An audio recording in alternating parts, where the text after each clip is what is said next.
Muy buenas tardes, bienvenidos a una nueva edición de Punto Crítico acá en Radio Fénix 1330 AM, la emisora popular. Estamos en el 11º programa de Punto Crítico ya, confirmado que en el anterior cumplimos los 10, así que pasamos el primer mojón y les agradecemos a todos los oyentes fundadores y los que se van sumando edición a edición. Nuevamente tenemos un Punto Crítico más poblado, pero de eso ya les va a contar un poquitito más nuestro compañero George. ¿Cómo estamos, Lucas? Impecable, mejoró. Vio que mejoró, ayer casi me vuelo y hoy mejoró la situación. Bueno, lo importante es que incluso el clima está ayudando para que nosotros podamos nuevamente ser parte de Punto Crítico. Estamos hoy por hoy con otra de las personas que vamos a estar invitando. Ya estuvimos en una primera instancia con Daniel Olesker, con quien estuvimos intercambiando aquí, incluso haciéndole llegar algunas preguntas de las que nos hacían llegar los usuarios. Y hoy por hoy tenemos a Gonzalo Reboledo. Gonzalo Reboledo es delegado por Uruguay en la CARP, en la Comisión Administradora del Río de la Plata, y él es frente amplista, integrante de esta fuerza política, y hoy por hoy estaría bueno, dado aquello que tuvimos de intercambio con el tema del puerto y demás articulaciones, ¿por qué no traerlo para podernos ilustrar un poco más en esta cuestión? Gonzalo, bienvenido al programa. ¿Cómo te va? Muchas gracias, un gusto. Estamos bárbaros. Primero que nada, recuerden que Punto Crítico es un programa de acompañamiento a la vida electoral, a este ciclo, a este año tan especial, año, por no decir que el ciclo sigue, ¿no? Nunca para nuestro país de tener elecciones, por suerte, porque es algo que en otros países les encantaría y los tenemos nosotros, pero empezar a ver la visión de determinadas figuras políticas de todo el espectro, tanto de oposición como de oficialismo, sobre cómo se vienen dando determinados eventos. Tuvimos a Daniel Olesker hace 2 semanas, la realidad es otra, hoy ya el país es distinto, hay mucho movimiento en la vida electoral, hay muchos cambios y el posicionamiento, el encare, distintos temas de nuestra realidad que vamos a tener que definir en octubre. Para dar un ejemplo, Daniel Olesker apoyaba el plebiscito, tengo entendido que tu sector no, o sea, dentro de la libertad de acción del Frente Amplio hay distintas posturas y está bueno ver cómo cada uno de los sectores de la fuerza se acomodan o empiezan a posicionarse a la hora de marcar perfil de cara a las elecciones nacionales. Gonzalo, ya que estamos hablando de cuál es tu función hoy por hoy dentro de lo que es la estructura del Estado, contanos más o menos qué es lo que se hace en la CARP, cuántos son los integrantes y más o menos cuáles son las tareas que competen al día a día, más o menos también para ilustrar a la gente que del otro lado capaz que dice que es la Comisión Administradora del Río de la Plata, que nos cuentes un poquito para que la gente también entienda qué es lo que haces para el Estado. Bien, bueno, en primer lugar, la Comisión Administradora del Río de la Plata, sus siglas CARP, es un organismo internacional, en este caso binacional, que se encarga de la gestión del Río de la Plata en aquellos lugares en donde tenemos jurisdicción compartida. Los estados, tanto el argentino como el uruguayo, tienen una zona de uso exclusivo, que son en general 7 millas de cada lado de las riberas de los estados, de los países, y luego de ello el resto del río es de uso compartido. ¿Qué quiere decir esto? Que allí la gestión del río, tanto en su tránsito, su vía económica, como en lo que hace a los recursos que hay en el propio río, desde el recurso más importante, que es el agua, hasta los recursos vivos, como son los peces y otros recursos vivos que existen dentro de los espejos de agua, se gestionan y se comparte la responsabilidad de la administración entre los dos países. Para esto se crea esto que se llama Comisión Administradora del Río de la Plata, que es una comisión, es un organismo internacional que se integra por partes iguales, 5 delegados de Argentina, 5 delegados de Uruguay, y que responden a las directivas que se transmiten desde los ministerios de Relaciones Exteriores, como todos los organismos internacionales. En ese sentido, nosotros tenemos varios desafíos. Uno de ellos es lograr que la navegación del río sea de la mejor forma posible, que tenga las seguridades que requiere cualquier tránsito, tanto terrestre como aéreo o marítimo, en este caso marítimo, y desde allí nosotros gestionamos y administramos uno de los canales más importantes que tiene el Río de la Plata, que es el canal Martín García. Desde hace mucho tiempo, la Comisión Administradora del Río de la Plata tiene bajo su responsabilidad que el canal esté a diseño. Esto quiere decir que el canal tiene que contar con una determinada profundidad y una determinada longitud y ancho para que los buques que circulan por este canal lo puedan hacer con la tranquilidad y la seguridad que les permita llegar a destino como se establece en el propio tratado. Luego de ello, también los recursos vivos o ictícolas que tiene el río también son de nuestra preocupación o de nuestra responsabilidad, y allí también se construyen acuerdos para que la fauna y también la flora del río esté dentro de los parámetros que se establecen para que la podamos contar con ella, podamos extraer lo que se puede, y obviamente teniendo en cuenta los estándares que ambos países acuerdan, o también allí hay estándares internacionales a los efectos de no depredar y que este recurso permanezca de la mejor forma posible. La preocupación que existe siempre que se tienen este tipo de responsabilidades por el ambiente. Allí también hay una coordinación en el propio seno de la Comisión que trata de salvaguardar que las condiciones del agua, del ambiente, sean las óptimas para que los recursos puedan fluir de forma natural, y obviamente que los países siempre puedan contar con este recurso en óptimas condiciones. ¿Cómo es la gestión de un organismo binacional, teniendo en cuenta que es un organismo de 2 estados, pero las fluctuaciones de gobierno a veces generan ciertas dificultades a la hora de decir, bueno, veníamos trabajando en esta línea, uno de los 2 países tiene una elección y cambia la línea radicalmente? Y a su vez, como Estado unitario que somos, ¿cómo es lidiar con un Estado federal cuando la política de las provincias afecta tanto a las intenciones estatales de Argentina, como decir, bueno, tenemos un gobierno de Milei privatizando la hidrovía y tenemos un Axel Kicillof gritando en cada discurso que puede que quiere hacer el canal Magdalena? ¿Cómo se desarrolla el día a día de negociación con un país que tiene esas dificultades que a priori nosotros parecemos no tener? Sí, es una pregunta muy interesante porque hay una cosa que los estados tienen, los estados democráticos tienen, y que por suerte en Uruguay es uno de los capitales que nosotros exhibimos y que tenemos y que el mundo nos reconoce, y que en algunas cuestiones tenemos lo que se llaman políticas de Estado. Estas políticas son políticas que los gobiernos llevan adelante, pero a través de acuerdos que trascienden al propio partido de gobierno. Entonces hay acuerdos que el país y que el sistema político lleva adelante y que son de largo aliento.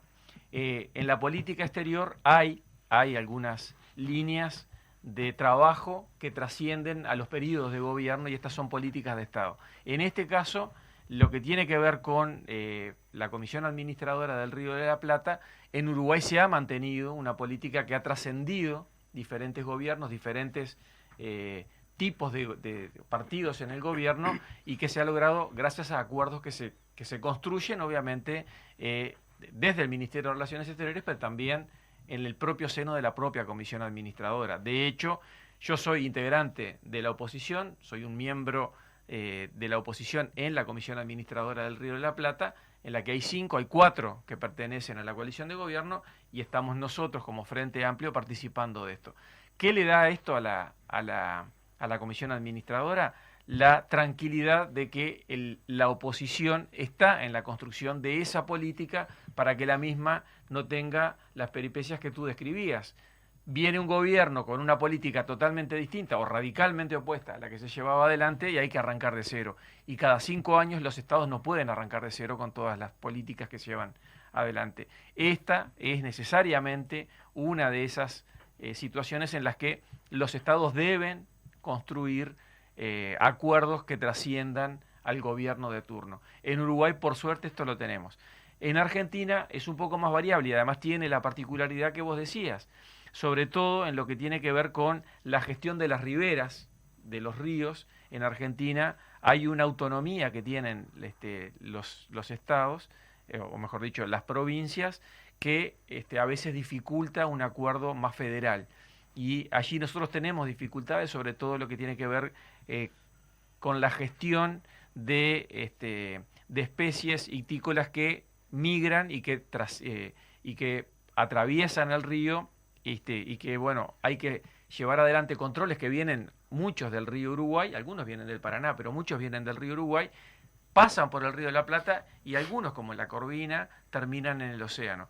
Por lo tanto, hay que tener, o se debería de tener, un seguimiento desde desde muy adentro del río de la Plata, inclusive hasta del río Uruguay, para poder tener un control y un conocimiento acabado de cómo es el desarrollo, el proceso y la vida de algunas especies que transitan nuestro río y que además son recursos fundamentales en alguna de las actividades económicas para nada despreciables. Por lo tanto, allí lograr acuerdos no siempre es fácil.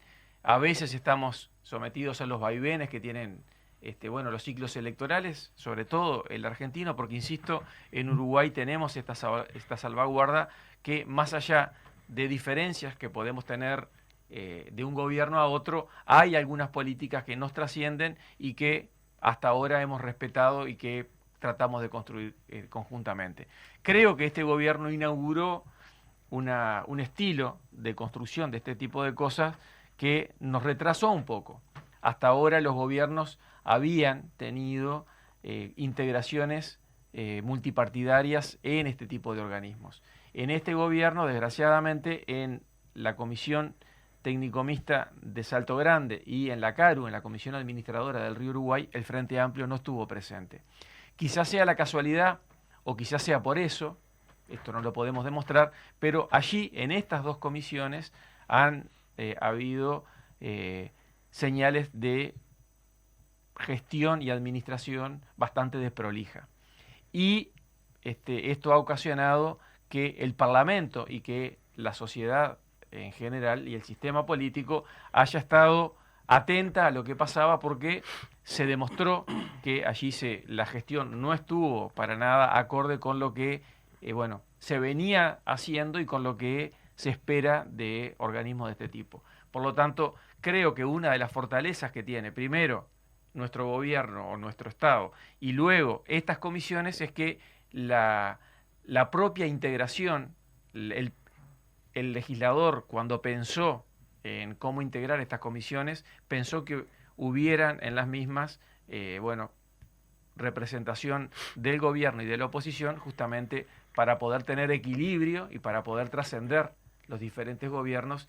Y lamentablemente este gobierno inauguró esto de no dar participación a la oposición en estas dos comisiones, y la casualidad o la causalidad nos llevó a que tengamos los problemas que hoy tenemos instalados, problemas graves, tanto en la Comisión Técnico Mixta de Salto Grande como en la Comisión Administradora del Río Uruguay. Por suerte, en la Comisión Administradora del Río de la Plata esto no ha pasado.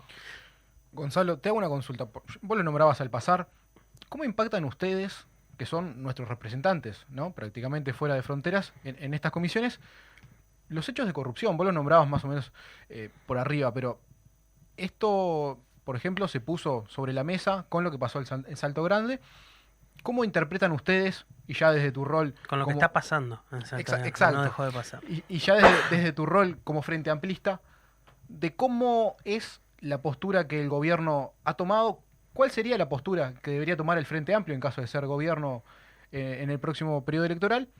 ¿Y cómo crees vos que realmente se deberían administrar este tipo de comisiones? Agradezco la pregunta, porque en este momento se discute en el Parlamento una propuesta que viene del Poder Ejecutivo, que a mí me parece que tiene muchos problemas por no entender, primero, la naturaleza de las comisiones, y segundo, el devenir y los alcances que tienen la responsabilidad de las mismas.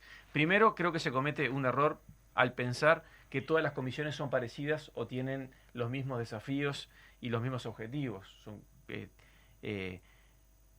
La naturaleza de las comisiones es la misma porque son organismos internacionales o binacionales integrados es verdad, por los mismos países, pero los desafíos que tienen unas y otras son bien distintos. No es lo mismo gestionar una represa, como lo es la Comisión Técnico Mixta de Salto Grande, como la Comisión Administradora del Río de la Plata, que gestiona un río. Son desafíos completamente distintos, responsabilidades completamente distintas, características distintas, y obviamente dentro del Estado deben de tener rendiciones en lugares distintos. Mientras que, sin duda, la Comisión Técnico Mixta de Salto Grande debe rendir o debe de tener un vínculo muy estrecho con el Ministerio de Energía, con la UTE, hasta con el Ministerio de Economía.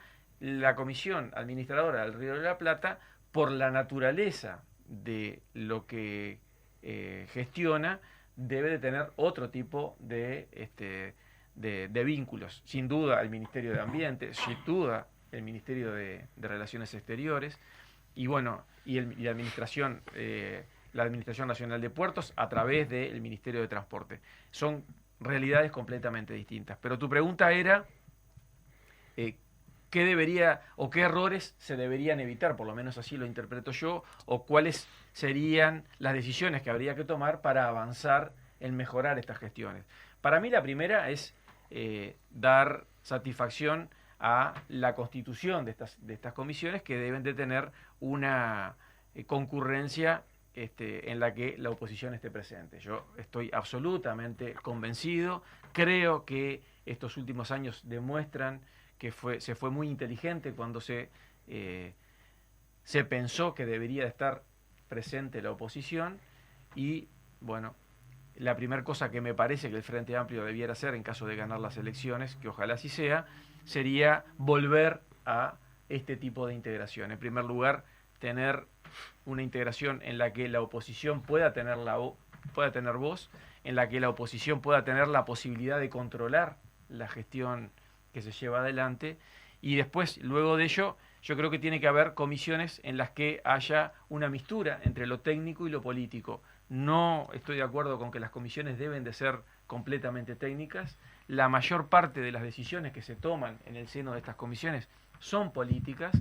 El vínculo que se debe tener con el organismo de referencia, que en nuestro caso es el Ministerio de Relaciones Exteriores, es netamente un vínculo político, pero obviamente debe haber conocimiento técnico para poder gestionar de la mejor forma los recursos que allí hay. Por lo tanto, debe de haber una mixtura entre lo técnico y lo político, y obviamente lo técnico supeditado a lo político. Las decisiones son 100% políticas. Tiene que haber conocimiento técnico, tiene que haber asesoría técnica, pero no debemos prescindir de la representación política, porque las decisiones que se toman son políticas, y obviamente debe de haber un conocimiento, primero, del funcionamiento del Estado, segundo, de la importancia que tiene cada decisión que se toma ahí para el relacionamiento en general de dos estados que tienen fronteras y que además han construido una historia juntos. Ustedes fíjense qué nos pasó cuando esto no se tuvo como primera preocupación. Tuvimos el lío de las pasteras, tuvimos los puentes cortados, tuvimos un lío fenomenal con Argentina, porque desde mi punto de vista no hubo una clara gestión de una diferencia que había entre los estados. Nosotros en el seno de la CARP continuamente tenemos diferencias con la forma de interpretar, con la forma de ver y con la forma de encarar los problemas que tenemos en el Río de la Plata con los hermanos argentinos. Sin embargo, allí lo que hacemos es tratar de construir los acuerdos necesarios que nos permitan avanzar en conjunto en decisiones que tienen que ser necesariamente compartidas. Por lo tanto, allí debe estar el conocimiento político, no alcanza con el convencimiento y el aporte técnico, porque debe de existir esta posibilidad de acordar primero, en la interna de la comisión, obviamente con el Ministerio de Relaciones Exteriores, pero sin ninguna duda con la contraparte argentina. Sin duda. En primer lugar, algo que yo no sabía era que eran una comisión que también gestiona recursos naturales. Pensé que era más de encare más de gestión de un nodo de transporte, como es el Río de la Plata y el final de las hidrovías. Es muy importante eso, y además lo que vos explicás de la presencia de la oposición tiene dos aristas, que vos lo decís muy bien, que es la continuidad de una política de Estado y la del Contralor Democrático, lisa y llanamente, y exponés una prueba que me parece que es excelente, que es donde no está la oposición, son las dos comisiones donde han habido escándalos hasta ahora, que lo siguen habiendo, que hubo remociones para quedar bien y que hubo otras colocaciones casi que en simultáneo que generaron determinadas problemáticas que el día de hoy nos siguen costando plata, ¿no? Vamos a empezar por ahí, porque los millones que se siguen traspasando a la Comisión Técnica Mixta de Salto Grande los pagamos nosotros. Es muy interesante cómo lo planteaba, pero también nos interesa hablar con el Gonza Reboledo, dirigente del Frente Amplio. Y como sabemos que tu rol en la CARP tiene determinadas limitaciones, lo que vamos a hacer es mandar una pausa, hacer el corte necesario en punto crítico y después volver con el dirigente del Frente Amplio, Gonzalo Reboledo, para separar y encararle más el diente a la contienda electoral. Nos cambiamos el sombrero para después de la pausa. Perfecto, con mucho gusto. Bueno, volvemos con Punto Crítico. Les recordamos que todos los programas se pueden escuchar ahora en vivo en la Radio Fénix AM 1330M y si no, se pueden escuchar on demand en el Spotify o en YouTube, que es Punto Crítico UI en ambas plataformas, y seguirnos en Twitter, interactuar con nosotros, enviarnos preguntas al Twitter @Punto Crítico UI para manejarse, tener preguntas en vivo e ir modificando y trayéndolas a la mesa de trabajo durante las emisiones de los programas y para preparar los siguientes cuando así lo ameritan. Continuamos con Gonza Reboledo, perdón si Gonza si es un exceso, dirigente de la 1303, un sector del Frente Amplio con cierto encare, con cierto perfil, y queremos saber cómo encaran esta parte que ya podemos decir que se terminaron las vacaciones posinternas, que se viven un par de semanas, 3 semanas de decir, no abramos el local, descansemos un poco. ¿Cómo se está preparando? ¿Cómo quedaron en las internas y cómo se están preparando de aquí hacia octubre en el perfilamiento dentro de la fuerza política? Sí, mirá, la 1303 es un sector pequeño dentro del Frente Amplio. Nos caracteriza, entre otras cosas, nuestra definición de tabarecistas. Nosotros estamos convencidos que el Frente Amplio tiene dos grandes aportes, además de muchísimos aportes más, pero dos grandes hitos en su historia. El primero es el del general Sereñi, que sin duda le dio una impronta ética y de sintonía y de empatía con lo que pasaba en la sociedad uruguaya en los años 70 y que obviamente se continuó hasta nuestros días. Y luego de ello hay un segundo aporte, que es el de Tabaré Vázquez, que además de eso le da al Frente Amplio la posibilidad, la viabilidad y obviamente la demostración de que el Frente Amplio es una fuerza política con capacidad de gobernar y de transformar la realidad.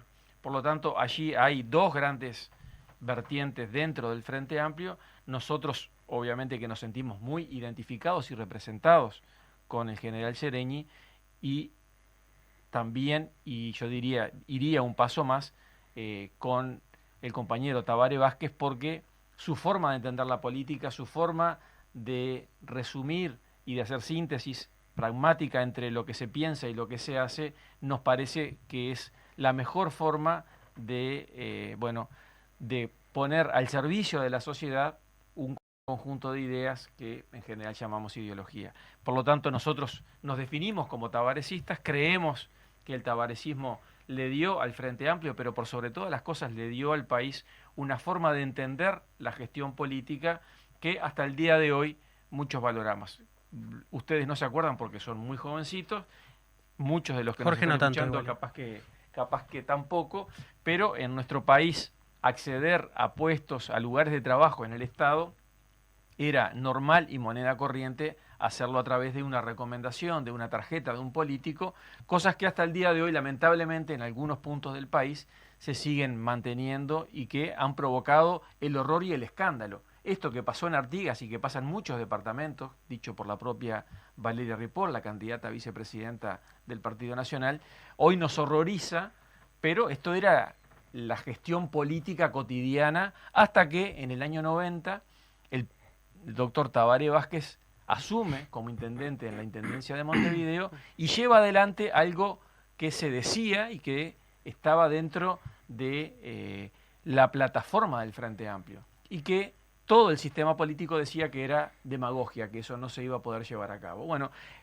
Tabaré Vázquez, en su primera gestión, en su primera experiencia de gobierno en la Intendencia de Montevideo, empezó a llevar a la práctica esto y a demostrar que no solo que se podía, sino que era mucho más democrático, era mucho más equitativo y además era más eficiente para las instituciones. Esto a nosotros nos hace sentir que la gestión política, que el actuar de los políticos no necesariamente tiene que tener un divorcio entre lo que se dice y lo que se hace, sino que el deber ser de la gestión y del actuar de los políticos tiene que ser que haya un correlato eficiente entre lo que se dice y lo que se hace, y es posible y se ha demostrado, no solamente en la Intendencia de Montevideo, porque el Frente Amplio la ganó en el año 89 y de ahí para adelante la ha ganado consecutivamente en todas las elecciones democráticas que ha habido, sino que durante 15 años, o sea, 3 periodos de gobierno,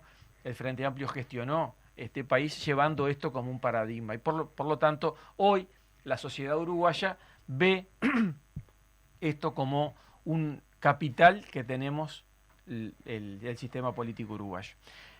Pasaron las elecciones internas, estamos en un momento en la historia del país que a mí me motiva mucho, me motiva, yo diría que por encima de lo que me motivaban años atrás, porque creo que estamos en un momento en el que los uruguayos tenemos la posibilidad de dar un cambio, de cambiar la historia en la que nos han metido en los últimos 4 años y medio, una historia y una forma de gobernar que nos ha llevado a un país sin rumbo, un país que hoy no quiere el Mercosur, mañana lo quiere, hoy tiene un tratado con China, mañana se olvida, nos prometen 136 liceos, la construcción de 136 liceos para llevar adelante un modelo de gestión educativa, nunca se construyen, 50.000 viviendas que después no lo eran, combustibles que no iban a subir, bueno, una cantidad importante de promesas, por no hablar de la seguridad, que fue el caballo de batalla del Partido Nacional, en particular del herrerismo, durante 10 años, que ha quedado demostrado que no solamente no había una solución mágica, porque no la hay en un tema tan delicado, sino que además no tenían ni gente capacitada, ni una propuesta, ni siquiera un plan, que nos mintieron durante 4 años, cada tanto tiempo aparecía un plan que era mágico y que además era secreto porque no se podía saber, que se lo comunicaban al presidente, pero la cuestión es que la noria ha seguido siendo la misma, sin ningún tipo de rumbo en ninguna de las políticas, y un país que es consecuencia de esto, en donde hemos caído en estándares internacionales a los que habíamos accedido por gestiones que habían sido modelo en muchísimas áreas, empezando por la educación, con la irrupción del Plan Ceibal, que fue una revolución educativa, en salud, con la construcción de un sistema integrado de salud que fue modelo en muchos países de América Latina y que nos ha llevado en poco tiempo a un desastre de gestión como la que estamos padeciendo, donde por primera vez en más de 20 años se cierra una mutualista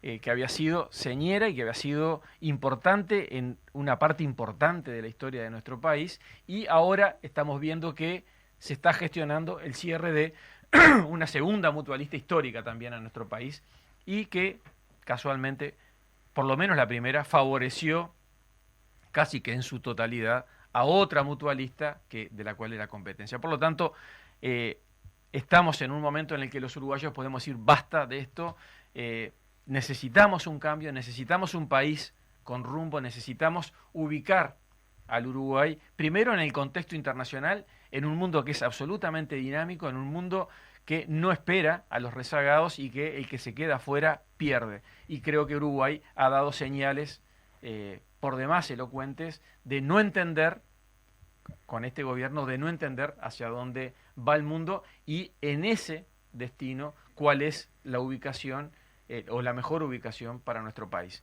Entonces estamos muy entusiasmados porque tenemos la oportunidad de volver y de devolverle al Uruguay un rumbo, de devolverle al Uruguay una ubicación en el concierto internacional y de devolverle, por sobre todo, a los trabajadores más años de crecimiento de salario.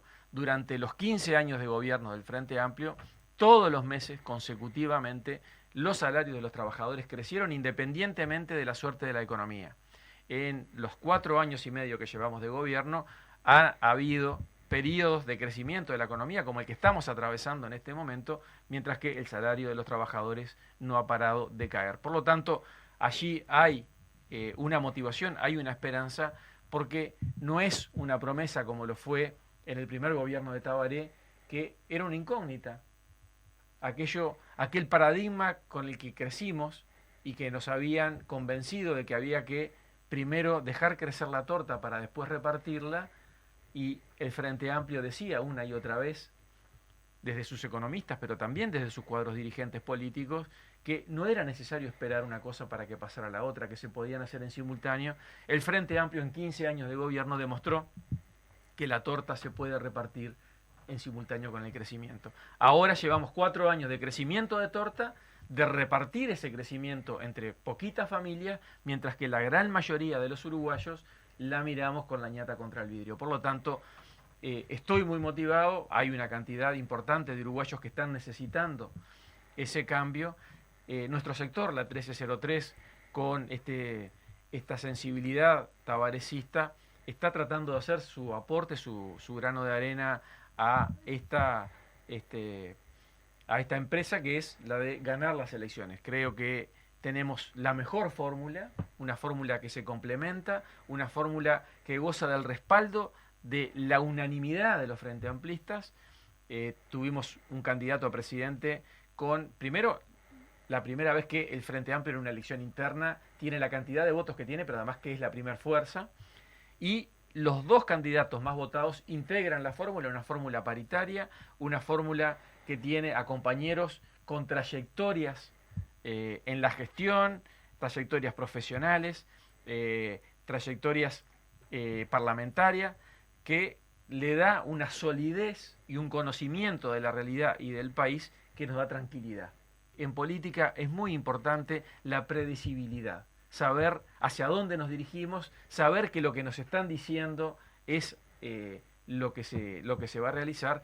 Y bueno, y creo que esto el Frente Amplio lo logra con esta fórmula, una fórmula de consenso, no solamente de sectores, no solamente del partido, sino una fórmula de consenso de toda la gente del país que tiene sensibilidad de izquierda y democrática. Por lo tanto, allí hay, desde mi punto de vista, una síntesis que es esperanzadora, una síntesis que se resume en la fórmula en la que nos sentimos representados todos los frente amplistas, y por lo tanto creo que nos encaminamos a, ojalá que así sea, a un triunfo electoral, y ojalá sea en octubre. Yo estoy muy convencido que no hay una fórmula que tenga la potencia y la capacidad que tiene esta fórmula, y creo que los uruguayos van a terminar viendo que esto es así, y ojalá nos acompañen en esta propuesta.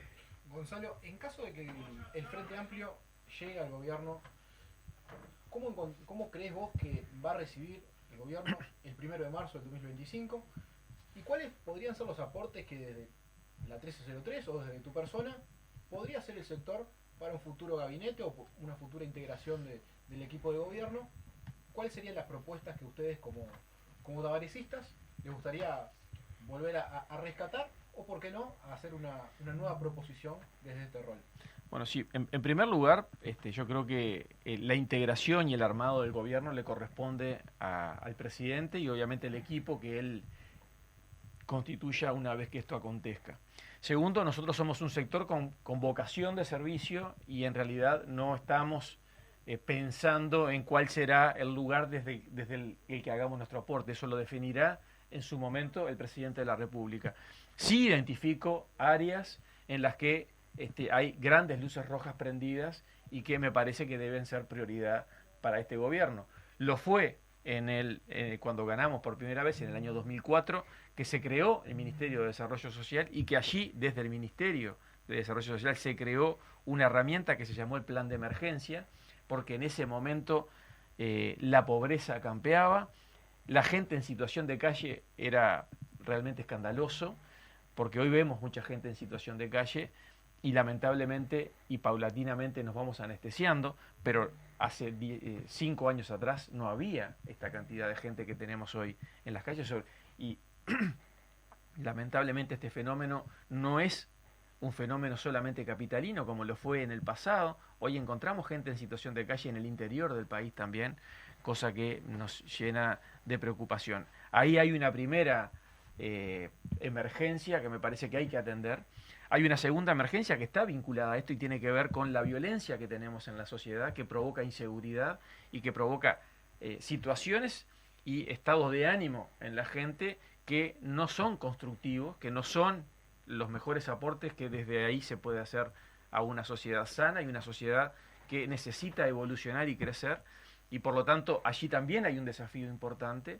Yo creo que sobre todo en este tema debemos propender a construir políticas de Estado, debemos tratar de sacar el tema de la seguridad y de la violencia en la sociedad de los temas político-partidarios para empezar a tratarlos como una preocupación o un desafío estatal. Y esto sí, ahí yo propondría la construcción de una política de Estado, tratar de convocar a todos los actores del sistema político a que nos juntemos alrededor de una mesa y tratemos de ponernos de acuerdo en un norte, en una serie de herramientas y estrategias que hay que llevar adelante para que esto se reconduzca y podamos ponerle por lo menos soluciones para poder retornar a una sociedad pacífica como la que estuvimos acostumbrados y en la que crecimos y nos desarrollamos. Hay un tercer elemento que a mí me preocupa y mucho y que estuvo presente en los comentarios de la presentación, que tiene que ver con la salud. Hay un deterioro importante en estos 4 años y medio porque se ha retaseado mucho en la inversión en salud y esto ha resentido los servicios de salud. Yo le cuento a mis hijos y a veces los aburro, pero cuando yo era niño, la salud en Uruguay era realmente muy, pero muy mala, muy mala. Tan mala era que a quienes no teníamos posibilidad de pagarnos una mutualista, porque se accedía a las mutualistas a través de un pago, de una cuota, teníamos un carné, que le decía, un carnecito de color verde, que popularmente se lo conocía como el carné de pobre. Con ese carné nosotros teníamos acceso a la salud pública. Los hospitales en la salud pública estaban absolutamente desmantelados. Tan desmantelado estaba que cuando tenía la desgracia de tener a alguien internado, lo viví en carne propia con mi papá, que tuvo una ACV y estuvo internado en el Pasteur, y teníamos que llevar frazadas, teníamos que llevar sábanas, o mejor dicho, no teníamos que llevar las sábanas porque las sábanas estaban, pero teníamos que lavarlas nosotros a las sábanas, obviamente que las gasas, alcohol, en algunas situaciones teníamos que llevar las propias jeringas porque no había, y obviamente todo tipo de servicios que ustedes se puedan imaginar. Tal es así que recuerdo, lo tengo vívido en mi memoria, cuando llevaban a mi papá en la camilla, la tenían que llevar en el aire, esto no estoy haciendo ninguna exageración, pero la tenían que llevar en el aire porque faltaban muchas baldosas en los pasillos del Pasteur y la camilla iba saltando y mi padre, o cualquier paciente, pero yo recuerdo lo de mi padre, iba rebotando arriba de la camilla y en cualquier momento se les caía. Entonces la levantaban en peso para poder trasladar, en este caso a mi padre, con velocidad por aquellos pasillos y a la vez que no se les cayera. Esto pasaba en la salud de nuestro país antes del Frente Amplio. Luego del Frente Amplio y luego de 15 años de gestión y de instalación del sistema integrado de salud, en donde los mismos recursos y alguno más se empezaron a distribuir con eficiencia, con cuidado, con respeto por los usuarios, y en donde hoy, gracias a esto, tenemos 750.000 usuarios más de los que teníamos antes de la constitución de este sistema, y en donde el acceso a la salud se volvió un derecho humano, en donde íbamos a los sanatorios trabajadores comunes y corrientes, porque a través de nuestro aporte no solamente podíamos ir nosotros, sino también nuestros hijos, que empezaron a estar incluidos, sectores de la sociedad que estaban por fuera de esto, porque no había cobertura, como por ejemplo la mayoría de los integrantes del mundo de la cultura, como los futbolistas, los deportistas, una cantidad importante, los peones rurales, las trabajadoras domésticas. Hay una cantidad de avances que tienen que ver y que tuvieron que ver con la salud que lamentablemente hemos ido viendo en estos 4 años y medio un deterioro importante, que proviene, yo diría que, de 2 explicaciones muy gruesas. La primera, una muy mala gestión, una pésima gestión, un desconocimiento de las realidades y de las prioridades en esto, y luego de ello un vaciamiento de los recursos que se necesitan para mantener el servicio en condiciones. Y un último, yo diría que tema para mí importante y relevante es el tema educativo. Allí también ha habido un retroceso importante que tiene varias explicaciones. La primera es que se intentó llevar adelante con toda la legitimidad del mundo, porque el partido que gana las elecciones tiene todo el derecho de impartir las líneas educativas que le parezcan más convenientes, pero desde mi punto de vista, estratégicamente eso debe de ser construido en un acuerdo con los actores de la educación. Uno no puede llevar adelante una reforma educativa en contra de los educadores. Uno no puede llevar adelante una reforma educativa en contra del sistema educativo. Por lo tanto, allí hay un primer gran error, que es no comprender cómo es que se gestiona y cómo se administra la educación, y por lo tanto tampoco entender el rol que tienen adelante los educadores. Por lo tanto, allí también, y bueno, y obviamente que del punto de vista del presupuesto, lo que ha pasado en la educación ha sido, yo diría que casi que al nivel de escandaloso, porque la vaciaron, y obviamente hoy tenemos todos los problemas que tenemos. Vuelvo a la anécdota personal. Cuando yo iba al liceo, no era raro que los baños no funcionaran, no era raro que hubiera una ventana sin vidrios, no era raro que hiciéramos una vaquita entre los alumnos para comprar tizas. Creo que hoy ya ni tizas se usan, sino que los pizarrones son con dry pen, pero en mi época era tiza. En la escuela llegué a usar tiza yo. Bueno, yo soy más viejo que ustedes y hice toda mi trayectoria educativa con pizarrones con tiza. Y no era raro que el docente llegara y no había tiza, y bueno, hacíamos una vaquita y ayudábamos. Obviamente que ningún tipo ni de libros, ni de cuadernos, ni de nada. Entonces, luego de 15 años de gobierno del Frente Amplio, en donde cuando arrancaban las clases se escandalizaban los medios de comunicación porque había un liceo en el que había un baño que tenía de repente un water que no andaba o alguna humedad, hoy esto es moneda corriente. Hoy los gurises ocupan los liceos, lo vivimos con lo que pasó en el IABA, pero en otros liceos, en donde las condiciones edilicias son paupérrimas, en donde no se cuida no solamente el entorno educativo que es necesario para que los gurises puedan tener las condiciones mínimas para poder atender, para poder entender entornos amigables para lo que se está desarrollando dentro de un aula, sino que además no se tienen condiciones sanitarias.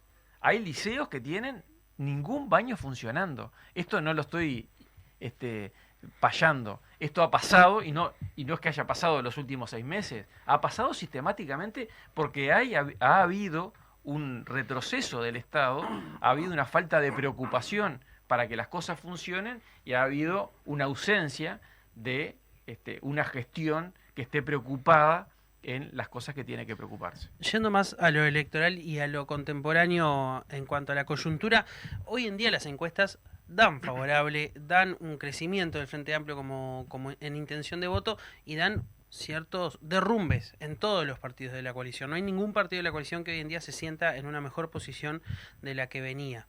Esto primero contrasta con la aprobación del presidente, pero podría llegar a ser entendible que una cosa es una figura personal y otra cosa es una coalición de gobierno. Choca un poco a la cara. Pero de hecho, mirá que hay otra contradicción ahí, porque la aprobación del presidente es distinta a la aprobación del gobierno.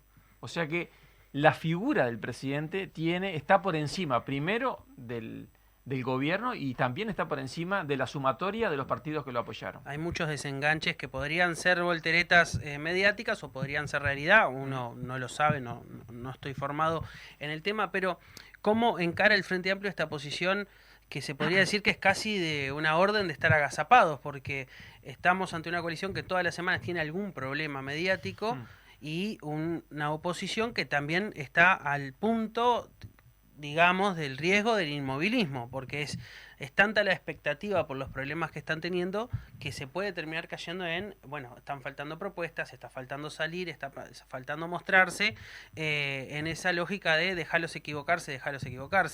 ¿Cómo crees que el Frente Amplio tiene que actuar de aquí en adelante, ya en el final de estas semivacaciones posinternas, para tratar de llegar a esos votantes que tal vez ya no están tan convencidos, pero que hay que ir a convencerlos de votar otra cosa, que son aquellos que votaron al gobierno actual? Sí, creo que el Frente Amplio está haciendo las cosas bien. Primero que nada, con mucha responsabilidad. ¿Cómo encara esto el Frente Amplio? Con mucha responsabilidad. ¿Por qué digo esto? Porque el Frente Amplio ha sido garantía democrática siempre. No solamente en los años oscuros, en donde tuvimos un golpe de Estado, y el partido como tal, más perseguido y con más presos y con más exiliados y con más muertos, es el partido, es el Frente Amplio, y eso no es casualidad.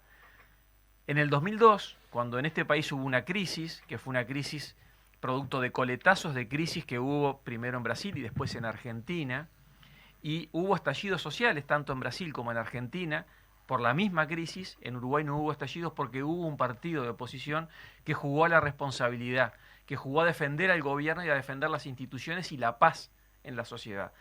De ahí para adelante, y insisto, desde su creación, el Frente Amplio ha dado muestras de responsabilidad.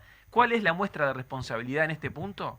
Obviamente que, como bien lo decís, hay una máxima en política que cuando tu adversario se está equivocando no lo distraigas.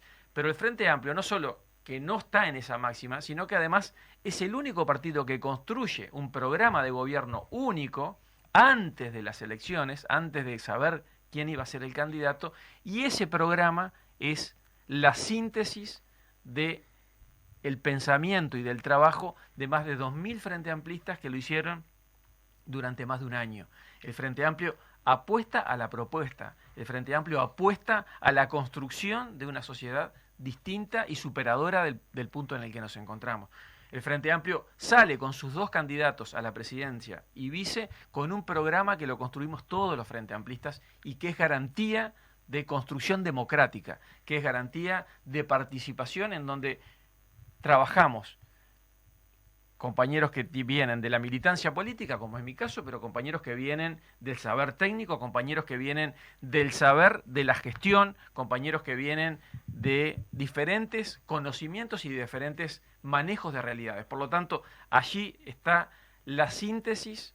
El Frente Amplio no es síntesis ideológica, sino que es síntesis programática. En el Frente Amplio convivimos sectores y partidos con diferentes visiones ideológicas de la realidad. Pero nos sentamos alrededor de una mesa y construimos un programa en donde hacemos la síntesis de nuestras miradas distintas de la realidad. Y ese es nuestro mandato. Y el Frente Amplio apuesta a eso, apuesta a que todos los uruguayos que quieran conocer cuál es nuestra propuesta, la tienen por escrito y desde hace varios meses. Y aquellos que quieran discutir sobre la propuesta de gobierno del Frente Amplio, tienen en negro sobre blanco escrito lo que nosotros queremos y vamos a hacer. Porque durante 15 años, porque durante 3 periodos de gobierno, el Frente Amplio, la ciudadanía supo lo que el Frente Amplio iba a hacer porque el Frente Amplio lo tenía por escrito. No apareció una ley de 400 artículos construida en 15 días después de haber ganado las elecciones. El ciudadano tiene la certeza, la tranquilidad y la garantía de que sabe qué es lo que vota cuando vota el Frente Amplio. Por lo tanto, ¿cuál es el desafío? El desafío es tratar de ir con esta propuesta a la mayor cantidad posible de uruguayos, respetándolos por haber votado lo que votaron, respetándolos por tener quizá una mirada distinta, pero diciéndoles, esta es nuestra propuesta, este es el país que soñamos, por favor, acompáñennos, estamos seguros de que esto que nosotros les proponemos es superador y es mejor que lo que estamos viviendo y en muchos casos padeciendo el día de hoy. No les vamos a prometer los mejores 5 años de su vida, no les vamos a prometer castillos en las nubes, no les vamos a prometer un celeste continuo, sí les vamos a prometer un compromiso con ese programa y trabajo y obviamente respeto y honestidad en la gestión. Gonzalo, ya para ir cerrando el programa, en un minuto, muy brevemente, ¿por qué deberían elegir a la 1303 dentro del espectro del Frente Amplio? ¿Por qué apoyar a este sector? ¿Por qué apoyar al Frente Amplio? ¿Y por qué estar dentro de esta fuerza política de izquierda? Sí, un poco lo intenté decirlo. Nosotros nos identificamos con la forma de gestionar y de entender la política del doctor Tabaré Vázquez. Nos definimos tabarecistas porque creemos que nuestro aporte es un aporte que importa y es un aporte que le hace bien al Frente Amplio, porque creemos que la síntesis entre lo que es el programa y la forma de llevarlo adelante es importante, porque nosotros ponemos nuestro énfasis en ese lugar, en la gestión y en la forma de gestionar. Nosotros somos un grupo de compañeros que hemos tenido, muchos de nosotros, responsabilidades en el gobierno, y lo hemos llevado adelante en una forma responsable, seria y cuidadosa, y obviamente transparente.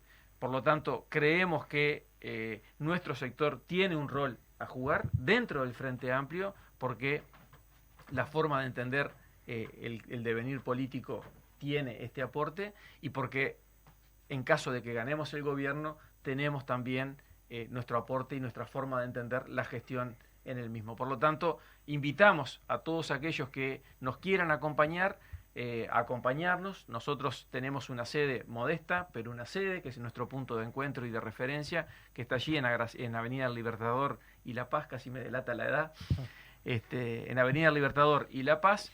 Y bueno, a la orden, y obviamente nuestro sector es un sector en construcción permanente. No hay allí líneas políticas definidas, eternas y inamovibles. La construcción es permanente y nos nutrimos con el aporte de todos los compañeros, no solamente de los de Montevideo, sino también, y gracias ahora a las comunicaciones del interior, porque en nuestras reuniones a través de Zoom participan todos los que quieran y todos los que puedan hacerlo, de forma de que lo que nosotros resolvemos, lo resolvemos entre todos. Gonzalo, muchísimas gracias por haber sido parte de Punto Crítico. Les agradecemos a quienes están del otro lado del dial. Lucas, como siempre, un placer estar haciendo este programa contigo. Les recordamos a todas aquellas personas que, como siempre, nos pueden hacer llegar sus preguntas vía WhatsApp al 099-482-376. A su vez nos pueden seguir en las redes sociales, @Punto Crítico en Twitter, hoy X. Punto Crítico Uy. Punto Crítico Uy, bien, muy buena la corrección. Como siempre, vamos a tener colgado el programa tanto en Spotify como en YouTube. Así que los invitamos a continuar haciendo Punto Crítico el próximo martes, como siempre. Gracias por las preguntas y los saludos. Algunas las vamos a trabajar en el programa que viene, pero muchas gracias a vos, Gonzalo, por la claridad, tanto en lo electoral como en lo técnico, que fue el primer bloque de la CARP. Y bueno, atentos a próximas participaciones, porque la verdad ha sido muy interesante intercambiar contigo. Nos despedimos de la audiencia. Muchísimas gracias y hasta el próximo martes. Muchas gracias.